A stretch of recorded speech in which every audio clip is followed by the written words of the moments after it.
Hello dear students, परिवर्तन classes पर एक बार फिर से आप लोगों का स्वागत है। आज के वीडियो में हम लोग पॉलिटेक्निक से रिलेटेड प्रीवियस ईयर का पेपर सॉल्व करेंगे, जो कि आज हम लोग सॉल्व करेंगे ये 2016 वाला। कहाँ गया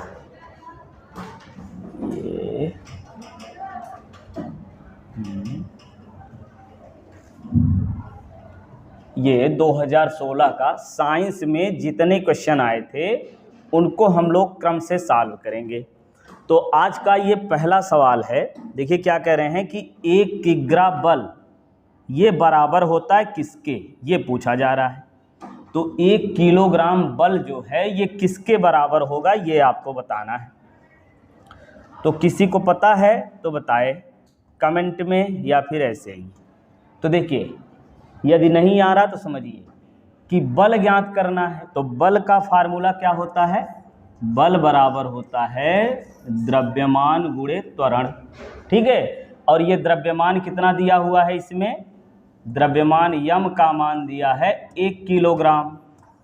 1 किलोग्राम, ठीक है। और ये ए का मान देखिए, ये गुरुत्वीय त्वरण यहाँ हम लगा देंगे, क्योंकि त्वरण होता है। तो ये बल पूछ रहे हैं, भार में देखिए 1 किलोग्राम बल किसके बराबर होता है, बल बराबर द्रव्यमान गुणे त्वरण, और त्वरण यहाँ लग जाएगा गुरुत्वीय वाला त्वरण। और गुरुत्वीय त्वरण होता कितना है, 9.8 मीटर प्रति सेकंड स्क्वायर, ये होता है त्वरण। अब देखिए यहाँ से बल का मान अब हम आसानी से निकाल लेंगे। कैसे निकालेंगे, यम का मान कितना लिखेंगे 1 किलोग्राम, और त्वरण कितना है 9.8।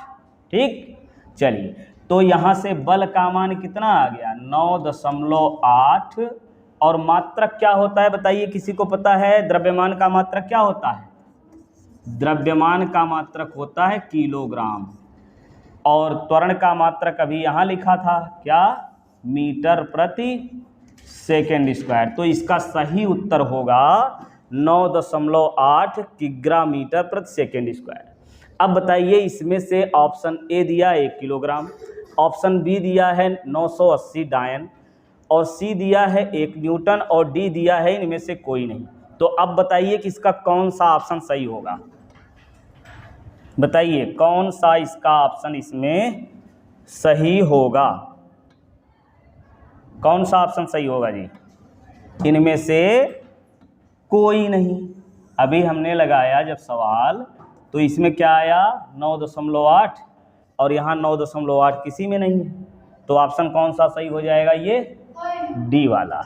चलिए अब दूसरा प्रश्न देखते हैं। अब हम लोग आज का दूसरा प्रश्न, ये क्या कह रहे हैं कि एक मेज के ऊपरी सतह पर रखी हुई वस्तु पर लगने वाला घर्षण बल ये निर्भर करता है किस बात पर। ध्यान दीजिए, एक मेज के ऊपर क्या है, एक वस्तु रखी गई है। ठीक है, वस्तु रखी गई, अब ये इस पर जो है लगने वाला घर्षण बल, जब रख देंगे सीधे समतल अगर वस्तु है तो घर्षण बल नहीं लगेगा, जब इसको झुका दिया जाएगा तो तब ये सरकेगी ना, और जब सरकेगी तब घर्षण बल लगता है। ठीक है, तो घर्षण बल जो है ये बल के प्रकार पर भी निर्भर करता है, वस्तु के पदार्थ पर भी निर्भर करता है, भार पर भी निर्भर करता है। देखिए कोई वस्तु बल कितना लग रहा है उस पर, इस पर भी निर्भर करेगा, पदार्थ पर निर्भर करेगा, भार पर। ये स्पर्श के क्षेत्रफल पर निर्भर नहीं करता है। तो इसका कौन सा ऑप्शन सही हो जाएगा, डी वाला इसमें भी सही होगा। ठीक, चलिए अब अगला प्रश्न देखते हैं। ये तीसरा प्रश्न, आज का तीसरा प्रश्न, मतलब 50 प्रश्न तो आपके मैथ के होते हैं, और फिर 50 के बाद 51 से शुरू होकर के 100 तक क्या होता है, साइंस होता है। साइंस में क्या रहता है, फिजिक्स और केमिस्ट्री, 25-25 प्रश्न। तो चलिए देखते हैं। चलती हुई साइकिल का पहिया करता है, क्या करता है, घूर्णन गति, ट्रांसलेशनल गति, ट्रांसलेशनल गति, घूर्णन गति, और इनमें से कोई नहीं। ठीक, अब समझिए पहले होता क्या है, ये गति कैसे होती है। जब कोई वस्तु सीधी रेखा में एक स्थान से दूसरे स्थान तक जाती है, या सीधे गति करके जाती है, तो वो एक स्थान से दूसरे स्थान तक जाती है। तो वो क्या होती है? स्थानांतरण गति। क्या होती है? स्थानांतरण गति। ठीक है, एक स्थान से दूसरे स्थान तक आती है, उसी को क्या कहते हैं? स्थानांतरण गति। और इसी को बोलते हैं क्या? ट्रांसलेशनल गति। ठीक, ये दोनों एक ही चीज है, स्थानांतरण या ट्रांसलेशनल, एक स्थान से दूसरे स्थान तक। और दूसरी बात, जब कोई वस्तु गोल गोल घूमती है, कैसे घूमती है? गोल गोल घूमती है जब कोई वस्तु, तो उसकी गति को हम कहते हैं कि ये है घूर्णन गति। क्या है? घूर्णन गति। समझ में आई बात? जैसे एक स्थान से ऐसे घूमती है ये, तो ये क्या होती है? घूर्णन गति। समझ गए? अब देखिए, जैसे वो चारा काटने वाली जो मशीन होती है, देखो सब लोग, तो चारा काटने वाली जो मशीन होती है वो किस प्रकार की गति करती है? गोल गोल घूमती है ना, घूर्णन गति। ठीक, और चलती हुई साइकिल का पहिया, अब बताइए वो कैसी गति करता है? पहिया तो ऐसे घूमता है, और जब चलाते होते एक स्थान दूसरे स्थान तक भी जाता है ना, तो कौन सा ऑप्शन सही होगा इसमें? कौन सा सही होगा? गधे होगा।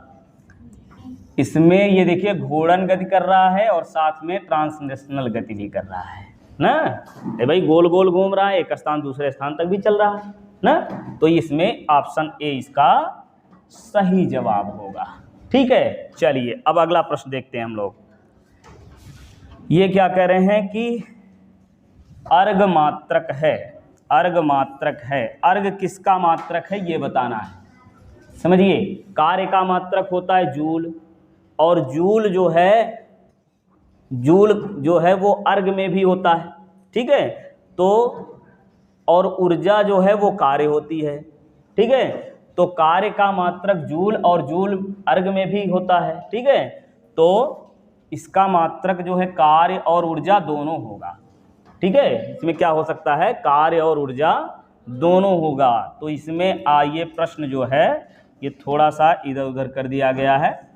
इसमें ऊर्जा का भी मात्रक जूल होता है, कार्य का भी मात्रक जूल होता है। ठीक है, तो ये दोनों इसमें सही होगा। चलिए अब अगला प्रश्न देखते हैं। इसमें क्या कह रहे हैं? इनमें से कौन जीवाश्म ईंधन नहीं है? इनमें से कौन जीवाश्म ईंधन नहीं है? अब पहले समझ लेते जीवाश्म ईंधन होता क्या है। जीवाश्म ईंधन होता क्या है? पृथ्वी के अंदर से जो ईंधन निकाले जाते हैं, ईंधन समझते हैं ना, जिनको जला करके हम खाना पकाते हैं या उष्मा के रूप में जो कार्य करते हैं, वो क्या होता है? ईंधन। ठीक है, तो पृथ्वी के अंदर से जो ईंधन निकाला जाता है, ठीक है, वो क्या होते हैं? जीवाश्म ईंधन होते हैं। पृथ्वी के अंदर से निकाला जाता है, पहली बात। दूसरी बात, पृथ्वी के अंदर जैसे कुछ वस्तुएं, जैसे पेड़ पौधे जो होते हैं, वो पृथ्वी के अंदर जब दब जाते हैं तो उनका क्या होता है? उच्च ताप और उच्च दाब पर उनका अपघटन होता है। अपघटन होकर के वो ईंधन के रूप में परिवर्तित हो जाते हैं ना। लकड़ी जो है जब पृथ्वी के अंदर दब जाती है तो वो किस में परिवर्तित हो जाती है? लकड़ी पृथ्वी के अंदर दब जाती है, किस में बदल जाती है? कोयले में। समझ गए? और पेट्रोलियम में भी। ठीक, तो ये बायोमास क्या होता है? बायोमास ये जो है मानव द्वारा निर्मित होता है, जो बनाया जाता है। ठीक है, ईंधन, वह ईंधन जो मानव द्वारा बनाया जाता है, वो जीवाश्म ईंधन के अंतर्गत नहीं आता है। तो अब बताइए इसमें कौन सा ऑप्शन सही होगा? ध्यान से, इनमें से कौन जीवाश्म ईंधन नहीं है? ठीक है, आप लोग जो वीडियो देख रहे हैं ये छोटे छोटे बच्चे हैं, क्लास 5 के, 6 के, किस क्लास के हो? 6 क्लास के बच्चे, ये भी दिमाग लगा रहे हैं। चलिए कोई बात नहीं, आप लोगों को तो आ ही गया होगा। कमेंट में जब आ जाए आंसर, तो कमेंट में आप लोग बताएंगे कि इसका सही जवाब क्या है। चलिए, तो जीवाश्म ईंधन इनमें से कौन सा नहीं है? बायोमास। बहुत बढ़िया, ये बी वाला ऑप्शन इसका सही होगा। ठीक, चलिए फिर अगला देखते हैं। अब ये क्या कह रहे हैं? यदि किसी वस्तु पर F बल लगाने पर वह v वेग से गति करती है, तो उस पर लगने वाली शक्ति का मान ज्ञात करना है। तो ध्यान दीजिए, यदि इसका आंसर आ रहा है तो कमेंट में इसका उत्तर आप लोग दीजिए। बाकी हम तो निकाल ही रहे हैं, कैसे होगा पूरा फुल डिटेल अच्छे से समझा करके तब आंसर हम देंगे भाई।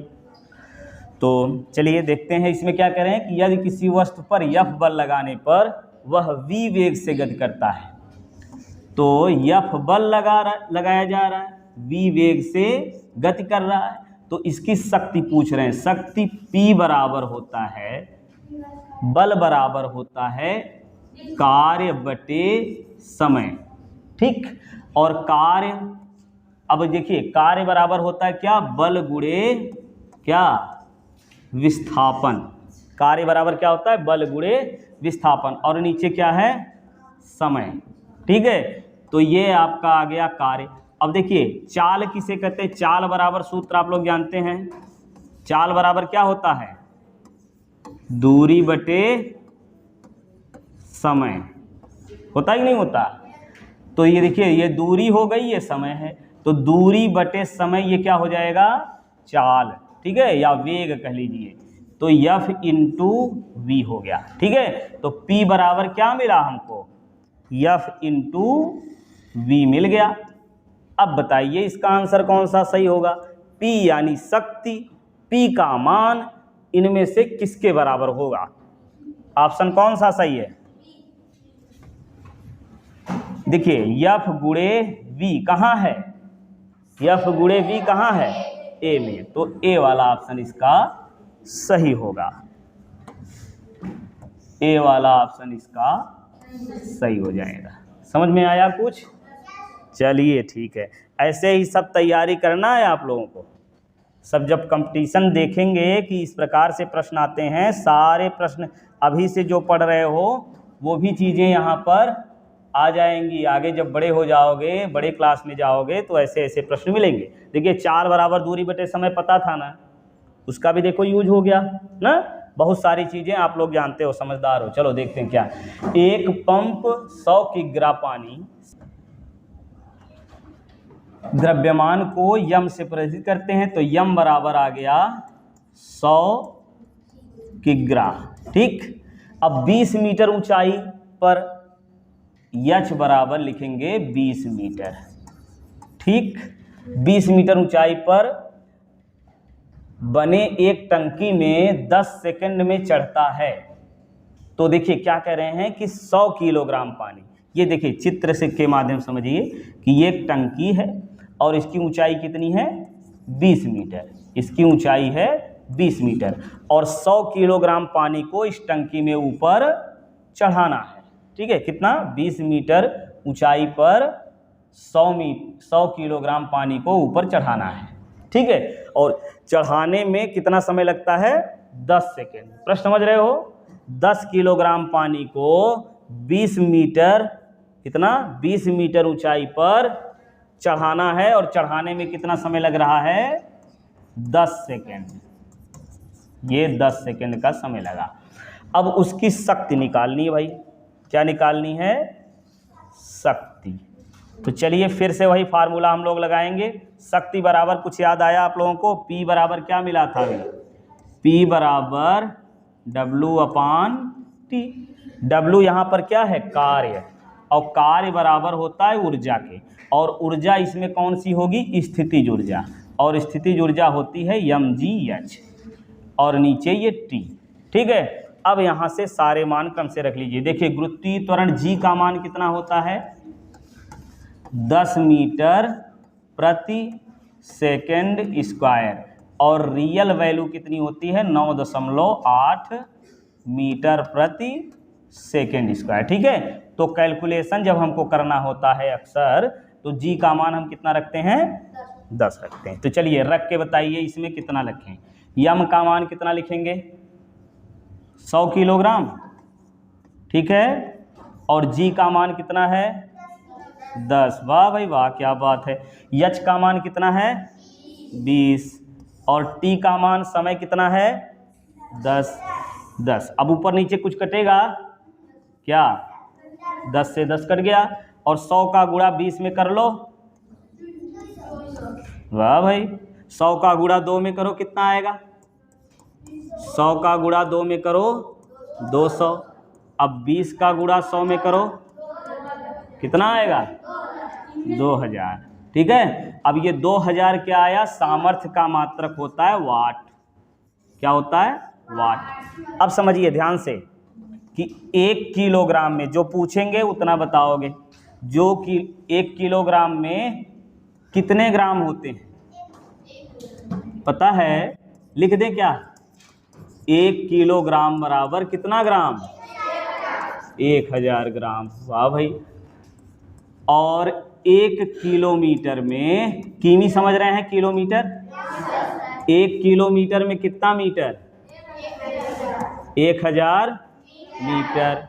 अच्छा, तो 1000 मीटर में कितना किलोमीटर? 1000 मीटर में कितना किलोमीटर? 1000 मीटर में कितना किलोमीटर? 1 किलोमीटर ना। अरे भाई 1 किलोमीटर में 1000 मीटर हो रहा है, तो 1000 मीटर में 1 किलोमीटर भी तो होगा। समझ गए? चलो अब ये बता दो, 1 किलोवाट, पूरा लिख दें इसको। 1 किलोवाट में कितना वाट होगा? 1 किलोग्राम में 1000 ग्राम, 1 किलोमीटर में 1000 मीटर, तो 1 किलोवाट में कितना वाट? 1000। वाह। तो अब ये बता दो 1000 वाट में कितना किलोवाट? 1 किलोवाट ना। यहाँ कितना आया है? 2000 वाट। अब ये बता दो 2000 वाट में कितना किलोवाट होगा? कितना होगा? अच्छा चलो, 1 किलोवाट में 1000 वाट, ये तो स्पष्ट है ना। 1 किलोवाट में 1000 वाट, ये ठीक है। हम लिख रहे हैं अब 2 किलोवाट में बताओ कितना वाट होगा? 2000 वाट होगा। अब ये बता दो कि 2000 वाट में कितना किलोवाट होगा? 2 किलोवाट। अब कौन सा ऑप्शन सही होगा इसका? ए वाला ऑप्शन इसका सही हो जाएगा। चलिए तो फिर ए वाले पर टिक करते हैं हम लोग। ये वाला सही हो गया। बात समझ में आई? वाह भाई, क्या बात है। चलिए अगला देखते हैं। अब ये प्रश्न क्या कह रहे हैं कि लीवर का यांत्रिक लाभ सदैव 1 से कम होता है यदि फलक्रम भार बल के बीच में हो, भार फलक्रम एवं बल के बीच में हो, बल फलक्रम एवं भार के बीच में हो, बल एवं भार एक ही बिंदु पर कार्य करें। देखिए समझिए, लीवर क्या होता है? इसको बोलते हैं उत्तोलक। ये जो है, देखिए इसको बहुत डिटेल से, अच्छे से, आराम से हम लोग समझेंगे।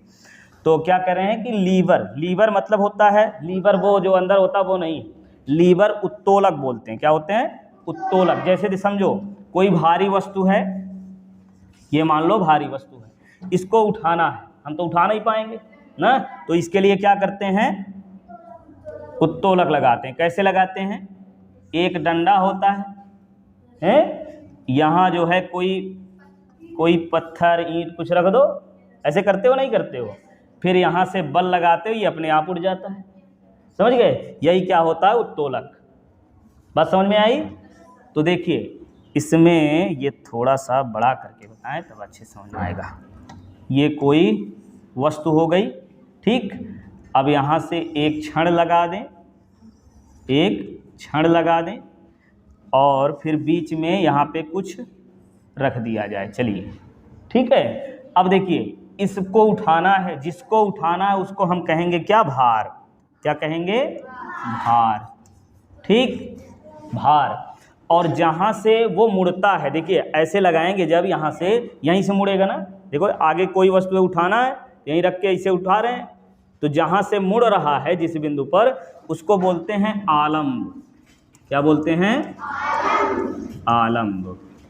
ठीक। और ये जो बल लगाते हैं, क्या लगाते हैं? बल। इसी को हम आयास भी बोलते हैं। क्या बोलते हैं? आयास। बात नहीं मत करो जी। आयास क्या बोलते हैं? आयास। भार, आलम्ब, आयास तीनों समझ में आया। जिसको उठाया जा रहा है वो भार हो गया, जहाँ से मुड़ेगा वो आलम्ब हो गया, और जो बल लगाएंगे वो आयास होता है।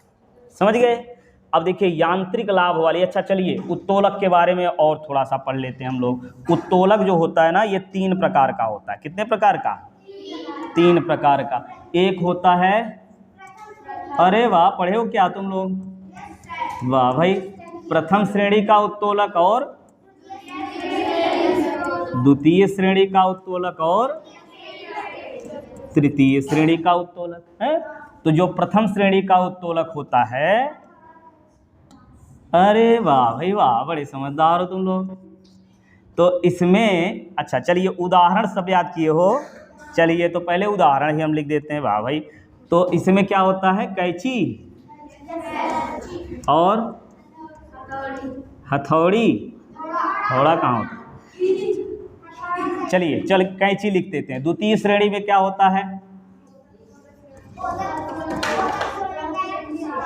कौन सा, चलिए सरौता लिख देते हैं, ठीक।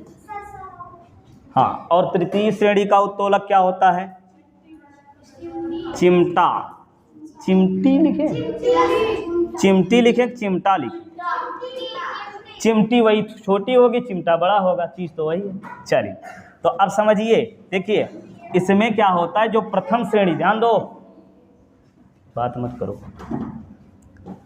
प्रथम श्रेणी का जो होता है इसमें, चलिए भार को हम दिखाते हैं, मान लो mg से, ठीक।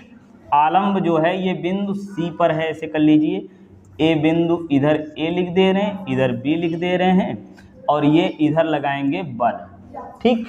तो यहाँ से होता क्या है, देखिए बल गुणे, ये देखिए यहाँ पर होता है बल आघूर्ण, एक चीज़ सुने हो, बल आघूर्ण, बल आघूर्ण होता है बल गुणे ये दोनों तरफ की ये लंबाई, देखिए यफ गुणे यफ, और जहाँ से मुड़ रहा है वो बिंदु C है, तो C से A की दूरी यानी AC लिखेंगे, बराबर इधर भार कितना है mg और ये दूरी BC, ठीक है। अब थोड़ा सा यहाँ यांत्रिक लाभ भी हम समझ लेते हैं, यांत्रिक लाभ,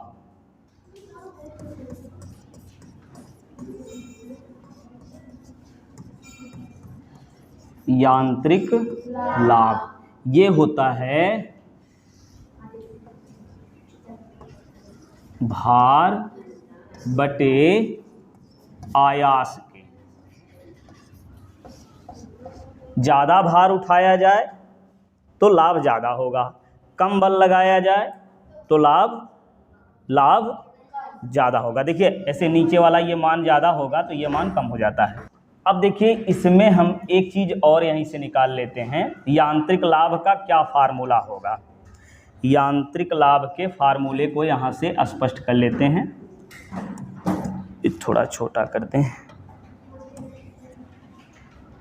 ये सारी बातें समझ में आई हैं? चलिए तो फिर लिखेंगे यहाँ यांत्रिक लाभ। अब देखिए यांत्रिक लाभ बराबर क्या, भार बटे आयास। भार यदि ज़्यादा लगाना पड़ रहा है, भार ज़्यादा उठा ले रहे हैं तो लाभ हुआ कि हानि हुई, लाभ हुआ। और बल ज़्यादा लगा रहे हैं, बल ज़्यादा लगाना पड़ जा रहा है तो वो क्या होगा, हानि। समझ गए, बल कम लगाया जाए और भार ज़्यादा उठाया जाए तो क्या होगा, यांत्रिक लाभ होगा। ठीक है, तो चलिए यांत्रिक लाभ बराबर यहाँ से मिल गया भार बटे आयास। भार कौन सा है यहाँ, mg, mg भार है और बल कौन है, F। ठीक, तो ये मिल गया देखिए mg बटे F। ठीक है, mg बटे F। अब ये mg बटे F हो गया तो जब इधर ले जाएंगे तो AC बटे कितना होगा, AC बटे BC हो जाएगा। अब देखिए, अब अगर AC का मान ज़्यादा है, ध्यान समझिए, AC का मान ज़्यादा है तो लाभ ज़्यादा होगा, BC का मान ज़्यादा है तो लाभ कम होगा। समझ गए।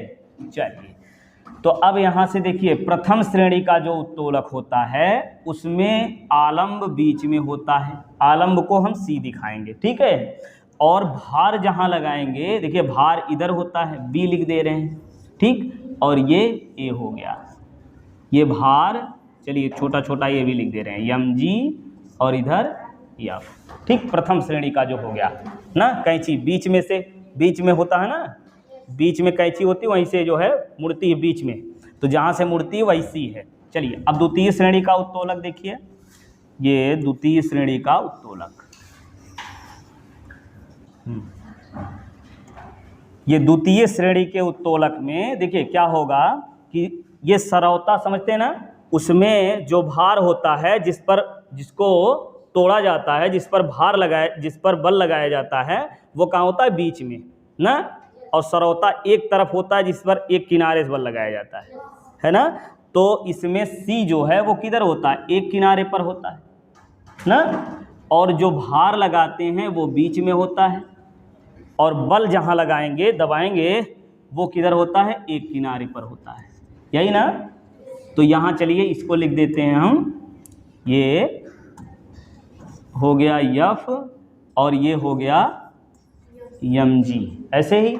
चलिए अब यहाँ तीसरा वाला यांत्रिक लाभ, अभी तीनों में आप लोगों को समझ में आ जाएगा कहाँ एक से अधिक होता है, कहाँ एक से कम होता है। अब तृतीय श्रेणी का जो उत्तोलक होता है उसमें बल कहाँ लगाते हैं? एक किनारे पर, बीच में, या दूसरे किनारे पर? चिमटा बीच में से दबाते हो ना, चिमटा बीच में से दबाते हो, और उसमें ये जहाँ से मुड़ता है यानी आलंब एक किनारे पर होता है। बल कहाँ लगाते हो? बीच में, ये A, ठीक है, यहीं बल लगाते हो। और B, ये जो भार होता है वो किधर होता है? एक किनारे पर। चिमटा ऐसे पकड़ोगे ना तो जो भार, जिस वस्तु को पकड़ना होता है चिमटे से ऐसे पकड़ते हो, इस वस्तु को पकड़ना चिमटा से ऐसे ना, तो भार किधर? एक किनारे पर होता है। और मुड़ता, देखिए ये ऐसे समझ लेते हैं, चलिए इसको ऐसे समझिए। देखिए ये चिमटा समझ लो ऐसे ही होता है, ठीक, ये लो, इसको पकड़ना है तो ये क्या हो जाएगा? भार। इसको पकड़ेंगे ऐसे ना, और चिमटे में बल कहाँ लगाते हैं? बीच में से पकड़ के ऐसे ना। भार किधर होता है? बीच में। मुड़ता कहाँ है? एक किनारे से। बल कहाँ लगाते हैं? बीच में। भार एक किनारे पर होता है, ठीक है। चलिए अब देखते हैं यांत्रिक लाभ कितना कहाँ होगा। देखिए इसमें AC/BC देखना है, तो देखिए AC कहाँ से कहाँ तक है? ध्यान दो भैया, AC ये हो गया और BC इधर ये हो गया ना। तो ये C जहाँ से मुड़ रहा है ये, ठीक। अब कभी ये डंडा छोटा भी हो सकता है, कभी बड़ा भी हो सकता है। तो ये वाला, इधर वाला डंडा अगर छोटा होगा, समझिए ये डंडा इधर छोटा होगा, तो इधर बल कम लगाना पड़ेगा ज़्यादा? ये बता दो। ये डंडा इधर वाला छोटा होगा तो कौन बोल रहा है? कम। चलो जो बोल रहा है वो शायद सही बोल रहा है। चलिए देखिए ये डंडा छोटा हो गया। अब देखिए इसको उठाना है, ये वाला इधर बड़ा कर दिए, ये लो इधर वाला बड़ा कर दिए। अब बताओ ये आसानी से उठेगा कि ज़्यादा बल लगाना पड़ेगा? अब आसानी से उठ जाएगा। मतलब BC का मान अगर कम हो जाए तो कम बल लगाना पड़ेगा, यांत्रिक कार्य ज़्यादा हो जाएगा, है ना। तो यांत्रिक लाभ ज़्यादा हो जाएगा। अब देखिए यहाँ BC का मान अगर छोटा कर दिया जाए, BC का मान छोटा कर दिया जाए, इसको कम करोगे, इसको कम करोगे, BC अगर कम होगा ना तो लाभ जो है वो क्या होगा? ज़्यादा होगा, लाभ ज़्यादा होगा, ठीक। और दोनों अगर बराबर हो जाएं तो लाभ एक होगा, ठीक। चलिए अब ये बताइए, यहाँ से BC का मान कम भी हो सकता है, ज़्यादा भी हो सकता है ना। कम भी हो सकता है, ज़्यादा भी हो सकता है। तो इसका मतलब यहाँ पे यदि प्रथम श्रेणी का उत्तोलक है जिसमें आलंब बीच में है, उसमें यांत्रिक लाभ क्या होता है? एक से कम होता है कि ज़्यादा? एक से कम भी हो सकता है, ज़्यादा भी हो सकता है कि नहीं? कम और ज़्यादा दोनों हो सकता है, ठीक। चलिए अब दूसरे में देखते हैं। यहाँ BC देख पा रहे हैं, AC भी देख पा रहे हो। तो यहाँ देखो कि क्या BC, अच्छा ये बता दो BC का मान ज़्यादा होगा कि AC का मान ज़्यादा होगा? कौन ज़्यादा है? A से C ज़्यादा है कि B से C ज़्यादा है? A से C ज़्यादा है। तो क्या ऐसा हो सकता है कि AC का मान BC से कम हो जाए? नहीं हो सकता। AC का मान हमेशा BC से ज़्यादा होगा। तो जब AC का मान हमेशा ज़्यादा होगा, BC का मान हमेशा कम होगा, तो BC का मान जब कम होता है तो लाभ ज़्यादा होता है। तो इस स्थिति में क्या मिला हमको? यांत्रिक लाभ एक से क्या होगा? अधिक होगा, सो रहे हो, 1 से अधिक होगा। क्यों 1 से अधिक होगा? देखिए AC का मान ज़्यादा है, AC अगर ज़्यादा है तो लाभ ज़्यादा होगा, BC अगर ज़्यादा है तो लाभ कम हो जाता है, BC अगर कम है तब लाभ ज़्यादा होगा। चलिए यहाँ 1 से अधिक हो गया। इसमें अब देख लीजिए, इसमें क्या होगा, देख पा रहे हैं, BC यहाँ से यहाँ तक है, AC ये वाला है।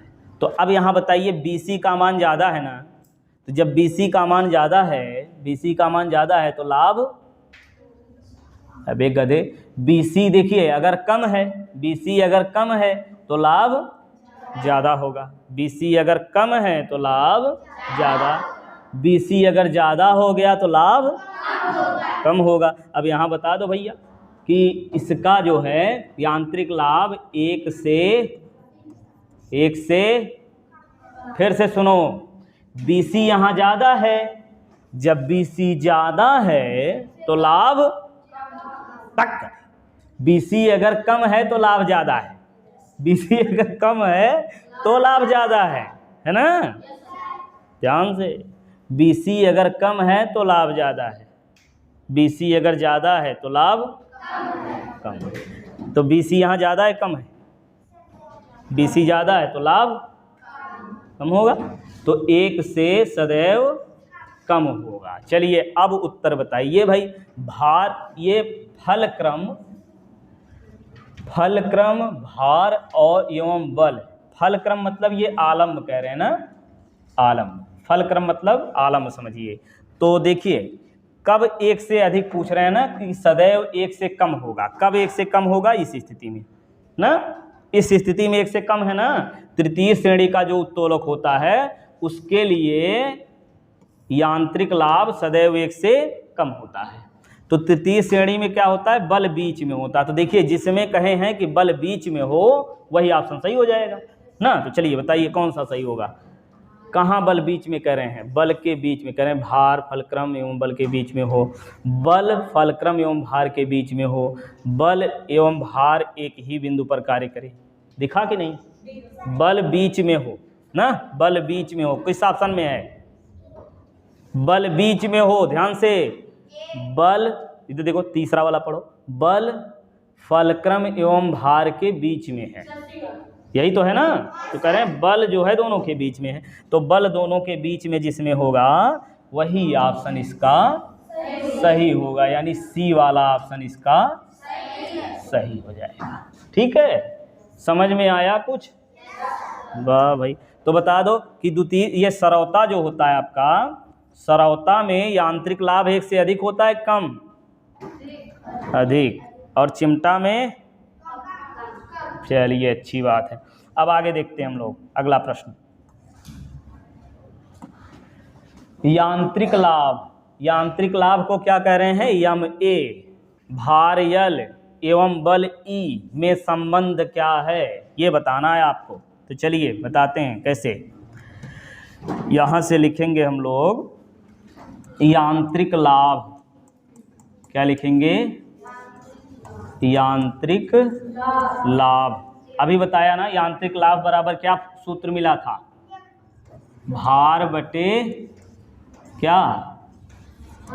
आयास ना, भार बटे आयास, या कहीं कहीं ऐसे भी मिलेगा, भार बटे आयास को ही तो बल कहते हैं, बल। ठीक, चलिए देखिए यांत्रिक लाभ क्या कर रहे हैं? यम ए, यांत्रिक लाभ क्या कर रहे हैं? यम ए। तो यहाँ लिख देंगे, क्या लिखेंगे? यांत्रिक लाभ के स्थान पर हमको क्या लिखना है? यम ए, यल या ई, तीनों में से एक लिखना है। कौन लिखें? यांत्रिक लाभ की जगह क्या लिखना है? यम ए हो गया, बराबर भार की जगह कितना लिखेंगे? यल। और आयास की जगह कितना लिखेंगे? आयास मतलब बल, ई, बटे में ना, ये हो गया। ठीक है, अब देखिए ये वाला ऑप्शन कहीं है, यम ए बराबर यहीं पूछ रहे हैं ना, यम ए बराबर केवल इसमें है, जबकि हमको पता है यम ए बराबर यल बटे ई आ रहा है। तो यल बटे ई तो नहीं दिया ना, इसका मतलब ये वाला गलत है। ठीक, अब दूसरा चेक करो, यल बराबर क्या मिलेगा? यल बराबर पूछ रहे हैं ना, तो तिरछा गुणा करते हैं हम लोग, पता है नहीं पता है? क्या पता है? क्रॉस मल्टीप्लाई करते हैं, है ना। चलिए यहाँ कुछ नहीं तो एक समझेंगे, तो यल का गुणा एक में कर लो, क्या आएगा यल, और इसका गुणा करिए तो क्या मिलेगा यम ए गुणे ई। हो जाएगा नहीं हो जाएगा? कौन ऑप्शन सही है? बी वाला सही है, कंफर्म हो? तो इसी को लॉक कर दें। अरे वाह, ये वाला सही हो गया, समझ में आया? क्या बात है। चलिए अगला प्रश्न देखते हैं अब हम लोग। क्या करें? प्रकाश की एक किरण, ये प्रकाश की एक किरण जल पर लंबवत गिरती है तो जल में उसका अपवर्तन कोण होगा, अपवर्तन कोण होगा, ये पूछ रहे हैं जी। तो चलिए एक पात्र पहले बनाते हैं हम लोग, एक पात्र, चलिए वैसे ही बना लेते हैं। एक ये पात्र हो गया, कांच का है मान लो, ठीक है। अब इसमें क्या है? जल भरा हुआ है। क्या भरा हुआ है? जल। ये लग रहा है जल है? चलिए अच्छी बात है। ये लो जल भर दिए, है ना। अब इसमें कह रहे हैं, ये देखिए ये, ओहो,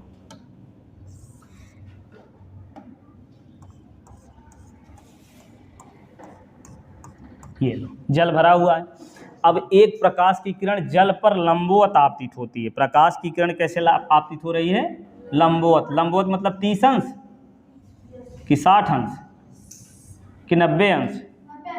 90 अंश, शाबाश। लंबवत मतलब 90 अंश। तो ये देखिए ये तल हो गया, इस पर लंबवत ऐसे प्रवेश कर रही है। तो जब लंबवत प्रवेश करेगी ना पानी में, तो ऐसे ही सीधे निकल आएगी, सीधे निकल आएगी, ठीक। तो अपवर्तन कोण कितना होगा? कुछ भी नहीं होगा। देखिए जब अपवर्तन क्या होता है, प्रकाश की किरण जब एक माध्यम दूसरे माध्यम में आती है ना, ये मान लो वायु है, ये जल है, आगे क्लास में आप लोग पढ़ोगे कि वायु से जल में जब आती है ना तो मुड़ जाती है, तो जल में जब आएगी यानी सघन माध्यम में आएगी तो अभिलंब की ओर झुक जाती है, इसको बोलते हैं अभिलंब। तो यहाँ जो कोण बनता है अपवर्तन कोण, ये होता है आपतन कोण, ठीक है। तो चलिए अपवर्तन कोण ये होता है, तो अब मुड़ ही नहीं रही है, लंबवत आ रही वैसे निकल जा रही, तो कोण कितना बना? कुछ भी नहीं बना। तो कितना हो जाएगा? 0 अंश ना। तो कौन सा ऑप्शन सही होगा? सी वाला। अरे बड़ी जल्दी समझ गए भाई आप लोग, क्या बात है, बड़े समझदार हो। चलिए अब ये आज का अंतिम प्रश्न हम लोग पढ़ेंगे। ये क्या कह रहे हैं कि एक तालाब का आभासी गहराई 9 मीटर है, यदि जल का वायु के सापेक्ष अपवर्तनांक, ये आप लोगों को जो है ये आगे 10th क्लास में पढ़ेंगे, अभी से थोड़ा सा देख लीजिए। वायु के सापेक्ष कांच का अपवर्तनांक, ठीक है। वायु के सापेक्ष कांच का अपवर्तनांक बराबर होता है वास्तविक गहराई, क्या होता है? वास्तविक गहराई और बटे में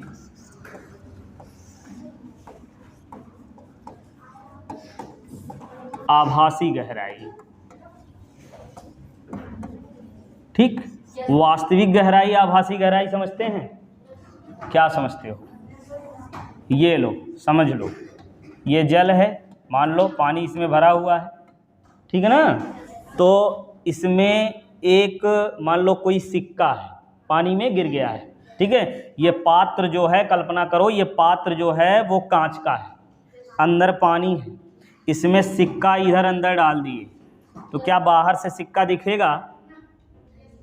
है भाई, कांच का है ये, इसमें पानी है और पानी साफ है, गंदा भी नहीं है, तो ये सिक्का दिखेगा, ठीक है। अब ये लो इधर देखो, ये कहाँ से, ये लो यहाँ ऊपर तक भरा हुआ है, ये क्या हुआ? रुकिए ऐसे फिर से ही बनाना पड़ेगा।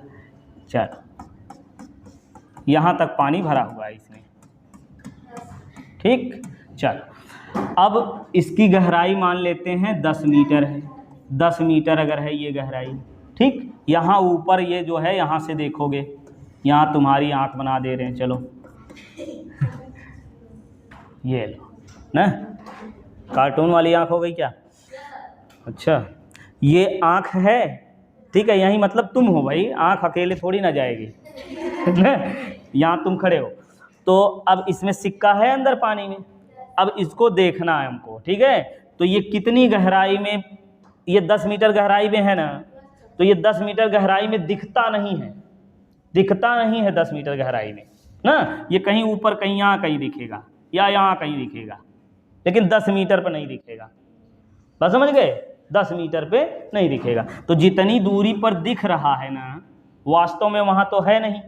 मान लो बाहर से देख रहे हो, यहाँ दिख रहा है, तो यहाँ तो वास्तव में ये है नहीं, वास्तव में ये इधर होगा सिक्का, समझ गए। ये क्या होता है, आभासी गहराई इसको बोलते हैं। क्या बोलते हैं, आभासी गहराई। आभासी गहराई कौन सी होती है, जहाँ सिक्का हमको दिखाई देता है, हाँ, पर वहाँ रहता नहीं है, ये क्या होती है, आभासी गहराई, समझ गए। और जहाँ वास्तव में रहता है वो क्या होती है, वास्तविक गहराई, समझ गए। कोई डाउट तो नहीं है, क्या बात है। तो इस सवाल को लगा लोगे, लगा के बताओ हमको थोड़ा सा। तो देखिए, जल का कांच के सापेक्ष अपवर्तनांक कितना दिया है, जल का, देखिए वायु के सापेक्ष कांच का अपवर्तनांक, इसका मान कितना दिया है, 4/3। तो यहाँ हम कितना लिखेंगे, 5/7 कि 4/3, तो 4/3 रख दें, चलो रख दिए। आगे बताओ, हम नहीं लगाएंगे भाई, अब बताओगे, हम तो जो बताना था हम बता चुके। अब वास्तविक गहराई देखिए क्या कह रहे हैं कि एक तालाब का आभासी गहराई 9 है, वास्तविक गहराई पता करना है, ठीक है। तो यहाँ वास्तविक गहराई तो पता नहीं हमको, तो यहाँ यक्स मान लें कि वास्तविक गहराई पूरा लिखें, जैसा कहो। क्या करें, यक्स मान लें, चलो वास्तविक गहराई यक्स हो गई। आभासी गहराई कितना कह रहे हैं, 9, तो यहाँ कितना लिखेंगे, 10 कि 5, 9, चलो ये हो गया। अब क्या करेंगे, अभी बताया था ना, जब बराबर जो दो भिन्न होते हैं क्या करते हैं, गुणा करते हैं। कर लो गुणा, 3 का गुणा यक्स में 3 यक्स, और 9 का गुणा 4 में 9 गुणे 4, अरे वाह भाई 36, क्या बात है, हम तो समझे नहीं कर पाओगे, बड़े समझदार हो तुम लोग। और बटे में 3, काट दो इसको, 3 त्रिका 9, 3 चौक 12, उत्तर कितना आया, 12 लीटर की मीटर, ए वाला सही है। अच्छा, बताने नहीं दिए, पहले में बता रहे थे। हाँ ठीक है, ये 9 चौक 36 कर लिए, 3 से भाग दे दिए, 12 आ गया ना, मन में ही कर लिए थे, क्या बात है। तो चलिए ठीक है, यहाँ तक हमने सॉल्व कर लिया। अब आगे के क्वेश्चन अगले वीडियो में हम लोग सॉल्व करेंगे। तब तक आप लोग पढ़ते रहिए, स्वस्थ रहिए, मस्त रहिए। मिलते हैं नेक्स्ट वीडियो में।